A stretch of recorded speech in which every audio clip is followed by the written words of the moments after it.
So I'm started putting in the bolts, which are M10 and a 17mm thing, which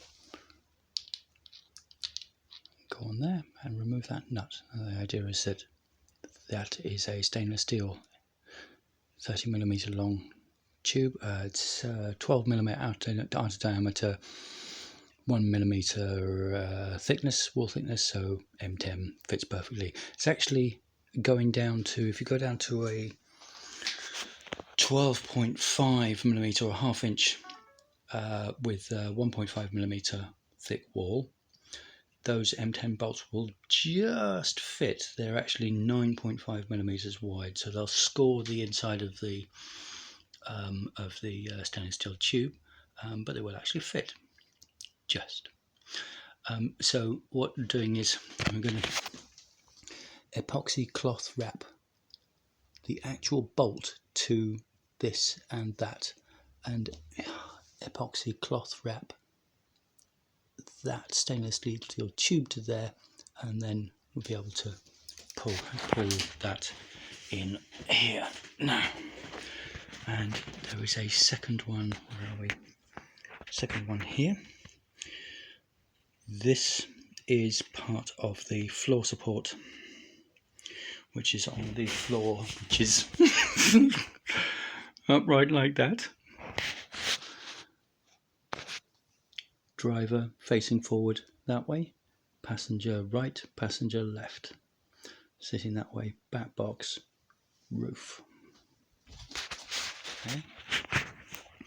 So the driver actually sits in this curved piece here, right, and the passengers sit 60mm higher up from there to there, right.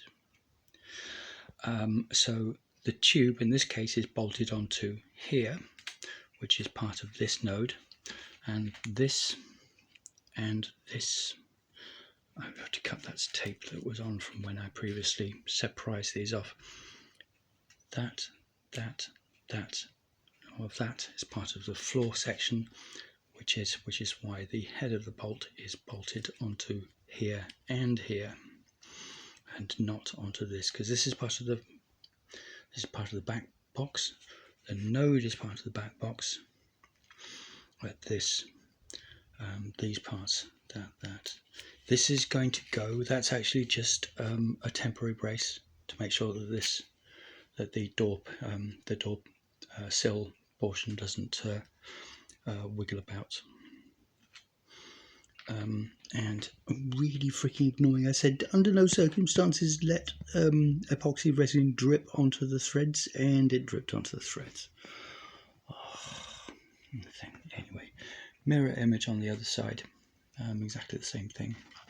But yeah, you can see what I'm doing. It's so left rear wheel, right rear wheel there, left rear wheel there. Let's turn that back up like this. So this was me looking at side. So right door, left door on the other side. Roof part. I haven't brought the roof part in, but it comes up there, and the windscreen line comes down there. You can see I'd taken that off temporarily.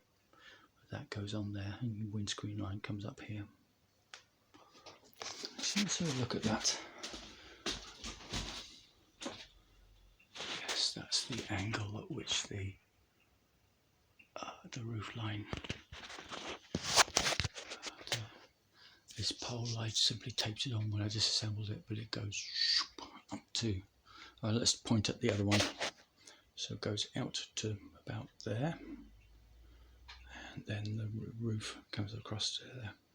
So yeah, all good. It's so exciting. It's just amazing. This is literally, it's upright in the kitchen. And what I will do is on the try and keep this thing still. I've got the 17mm socket in my hand. That's better. What I will do is, once I've completed the cloth wrap and epoxy of the bolts into all of these points. Okay, but there's actually 1, 2, 3, well, 1, 2, 3, 4, 5, 6, 7, 8. I've done 4. I've got another one to do there, another one to do there, and two more there.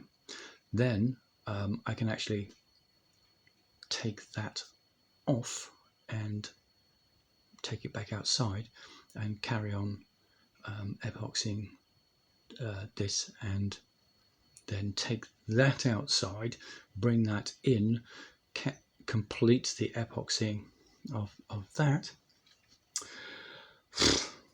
epoxy wrapping of that, and then this can stay outside, and I can bring in the front piece, begin epoxy wrapping that, then turn it upside down and put this on top of the front portion, and add the bolts there.